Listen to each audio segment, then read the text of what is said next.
अगस्त 1976 astronaut Neil Armstrong एक mission पर निकला, ना कि चांद पर बल्कि जंगल में। वो ढूंढ रहा था एक सीक्रेट केव सिस्टम इक्वाडोर में, और 100 से भी ज़्यादा लोग इस मिशन पर आए थे, जिनमें इक्वाडोर की मिलिट्री, दुनिया भर के साइंटिस्ट और रिसर्चर्स शामिल हैं। आर्मस्ट्रॉन्ग कोई आम एक्सप्लोरर नहीं है, और ना ही ये कोई आम केव्स हैं। इन केव्स के बारे में कहा जाता है कि यहाँ पर एक सोने से बनी लाइब्रेरी है। वहाँ पर वो किताबें थी जो एक ऐसी लैंग्वेज में लिखी हुई थी जो कोई समझ नहीं पाता था, और शायद कुछ ऐसी नॉलेज रखती थी जो हमारी दुनिया को देखने का नज़रिया बदल सकती है। कुछ लोगों का मानना है कि उस लाइब्रेरी में ऐसी इन्फॉर्मेशन है जो ऐसी सिविलाइजेशन से मिली है जो इस दुनिया की नहीं, और जिसने हमें बहुत से एंशिएंट स्ट्रक्चर्स बनाना सिखाए, जैसे कि पिरामिड्स। तो ऐसे कौन से सीक्रेट्स हैं इस लाइब्रेरी में? कहा जाता है कि इस लॉस्ट लाइब्रेरी में एक ऐसी टेक्नोलॉजी की डिटेल्स हैं जो किसी दूसरी दुनिया की है। पर क्यों ऐसी कहानी में नील आर्मस्ट्रॉन्ग ने दिलचस्पी दिखाई?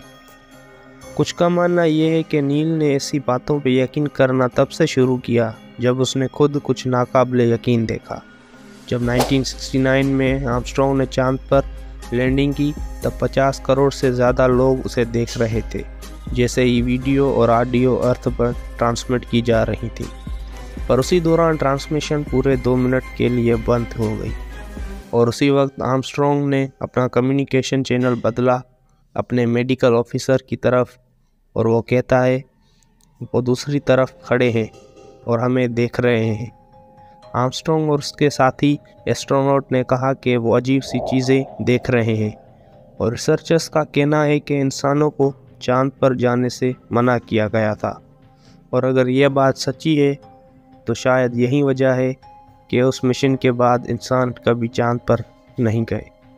और उसी इंसिडेंट के बाद आर्मस्ट्रॉन्ग बदल चुका था, लेकिन नासा ने एस्ट्रोनॉट के किसी भी चीज़ का सामना करने से इनकार किया, और आर्मस्ट्रॉन्ग ने खुद कभी नहीं बताया कि उन 2 मिनट की मिसिंग ऑडियो में क्या कहा गया। अर्थ पर लौटने के बाद वो बिल्कुल ही एक प्राइवेट इंसान बन गया, लेकिन जो एक चीज़ उसने की वो थी इन केव्स में जाना। और वो क्या ढूंढने की उम्मीद कर रहा था इन केव्स के अंदर?